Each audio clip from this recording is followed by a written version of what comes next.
Olá pessoal, meu nome é Maria Luísa, eu sou educadora e fisioterapeuta e também estou na TV Relacionamento.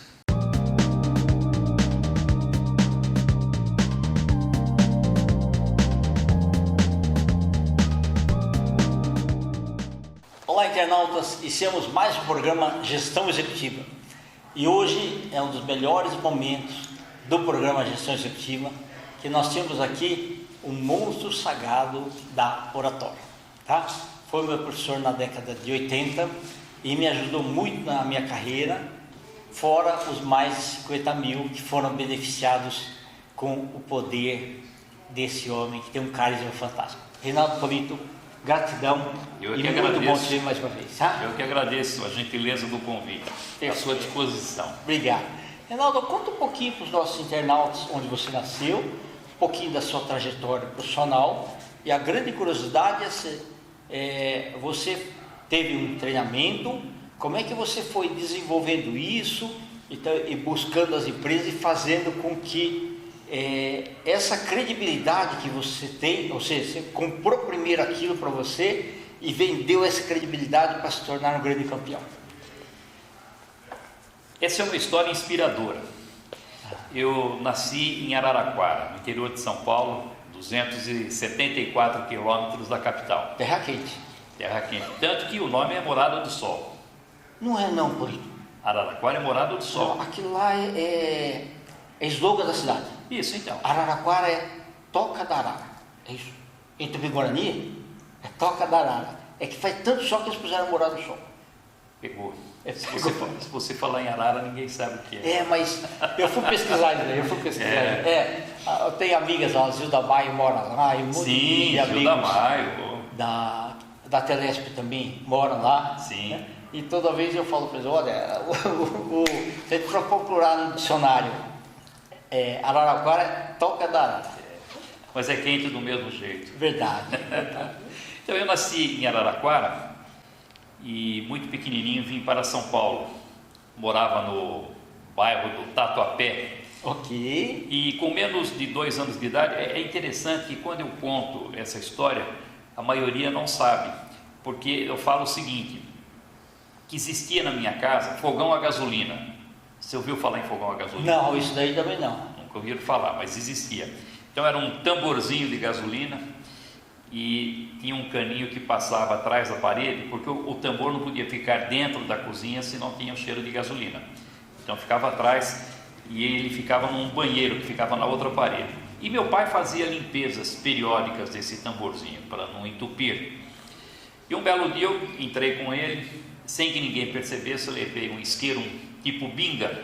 Nossa. E que aquilo não funcionava, mas eu comecei a bater aquilo no bidê, bater no bidê e acendeu.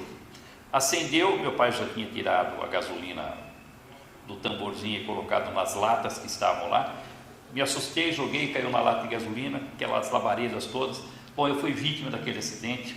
Meu pai tentava abrir a porta, colocando o cobertor em cima, para ver se não me queimava. 3º grau de queimadura, e fiquei meses hospitalizado.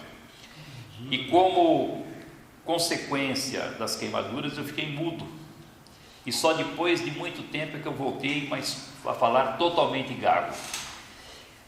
Um dos médicos que orientava no tratamento das queimaduras, eu não sei que tipo de conhecimento ele tinha a respeito do assunto, ele disse para os meus pais, olha, vocês estão preocupados com o menino porque ele está gaguejando.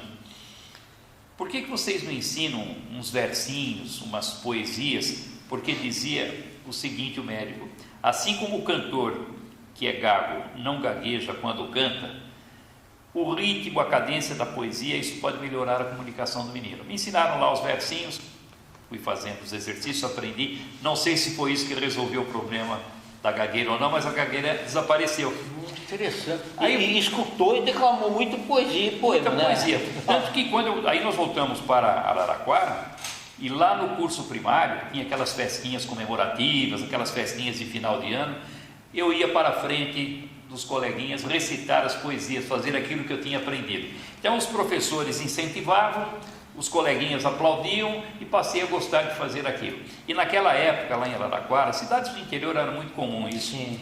Havia Monte Alto, cidade numa mão, cidade numa mão. existiam aqueles serviços de alto-falante, quermesses, praças públicas, e de vez em quando eles faziam concursos de poesia.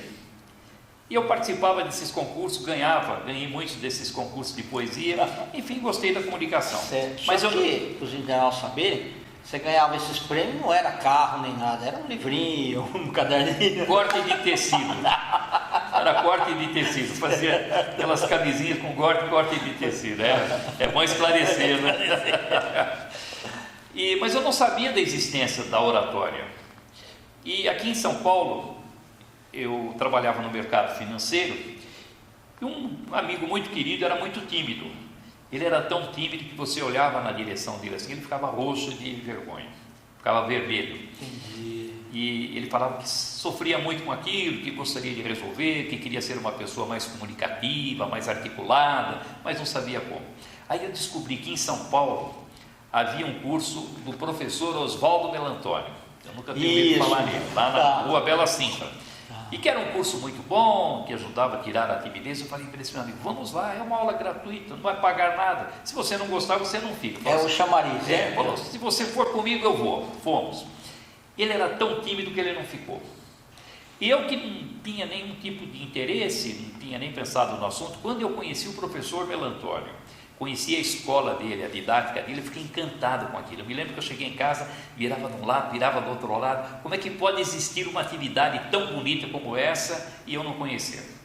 Aí me matriculei, a minha turma era às quartas-feiras, mas eu ia lá quase todo dia. Ele falava, era prazeroso, né? Muito. Ele falava, Polito, sua turma é quarta, Polito. Eu falei, professor, não se incomode, eu fico aqui no meu cantinho, deixa só observar. Então, ele vendo o brilho nos meus olhos, ele me convidou para ser o assistente dele. Puxa, que bacana. E aí me tornei professor lá na escola dele, fiquei lá durante 7 anos. E até incentivado por ele, porque ele dizia, Polito, você é muito bom nesse negócio aqui, Polito, vai, por que você não monta um curso seu? Mas eu não ia querer concorrer com o meu professor, lógico. Entendi. Então eu montei, por ética até, né? Montei as primeiras turmas lá em São Bernardo, na Associação Comercial. Fiz lá umas 10 turmas. E aí o professor Melantônio fechou a escola dele, aí abri a minha escola em São Paulo, e hoje são 48 anos ministrando cursos de oratório. Que bacana, que legal. Foi nesse momento, quer dizer, na primeira aula se quase que se redescobriu o seu sentido, propósito de vida. Eu gostei da atividade, mas eu não sabia que eu iria me tornar um professor de oratória. Tanto que de 1975 a 1985, durante 10 anos, eu desenvolvi as duas atividades. Durante o dia eu trabalhava no mercado financeiro, e à noite e nos sábados eu dava aula de oratório. E fui me apaixonando tanto pela oratória, tanto que em 1985 eu fiz umas contas, cheguei à conclusão de que se eu deixasse o mercado financeiro e me dedicasse só à oratória, eu ia ganhar metade do que eu ganhava. Mas possivelmente eu seria a pessoa mais feliz do mundo porque ia fazer aquilo que eu gostava. E realmente deu sorte. E olha que curiosidade, eu saí sem preocupação com a remuneração. Uma semana depois que eu estava nesse voo solo, uma empresa de consultoria, uma grande empresa de auditoria e consultoria, me contratou para ministrar 6 cursos para os sócios e gerentes.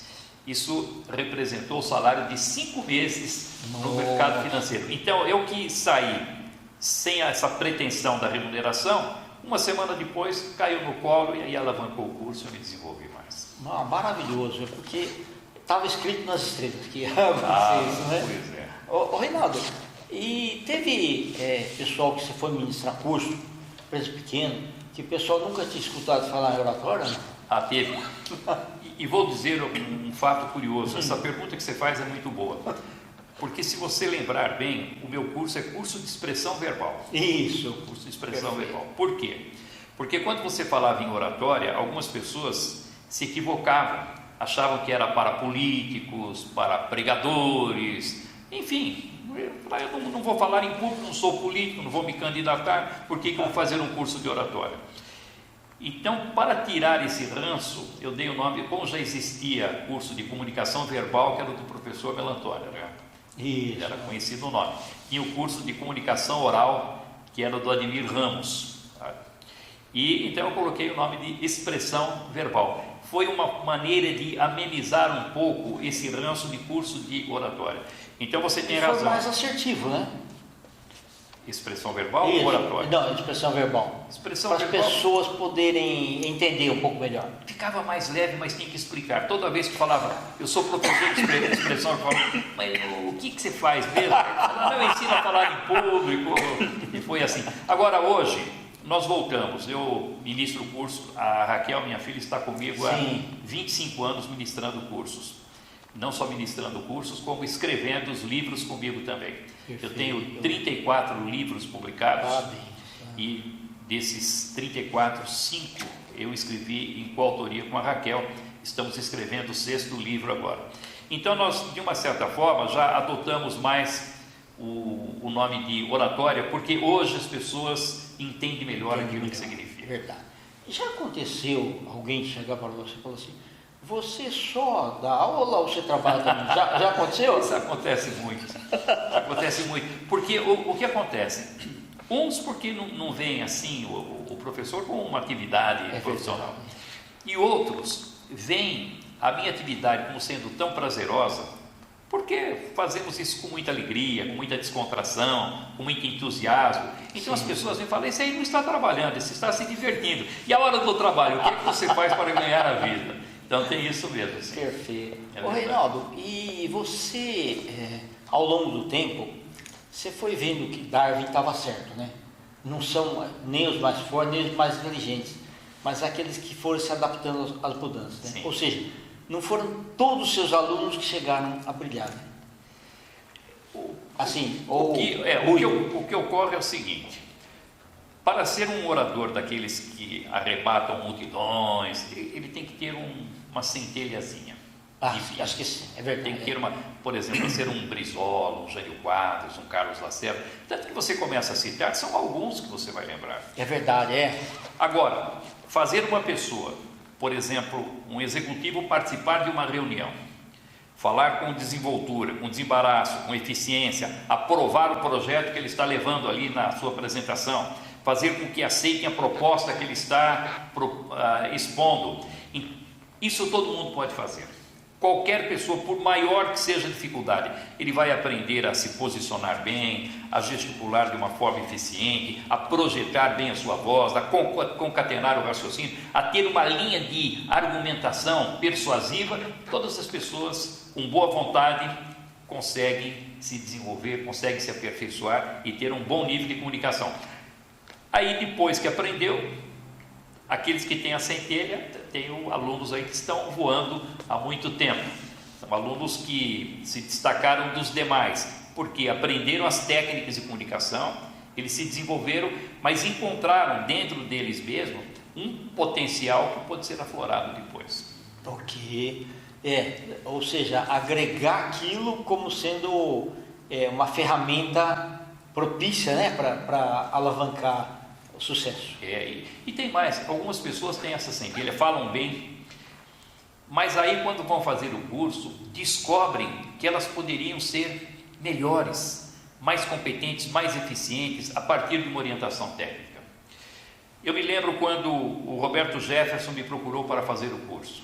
O Roberto Jefferson, tem gente que detesta, e tem gente que gosta, mas mesmo detestando ou gostando, todos admiram a oratória dele, é um grande orador.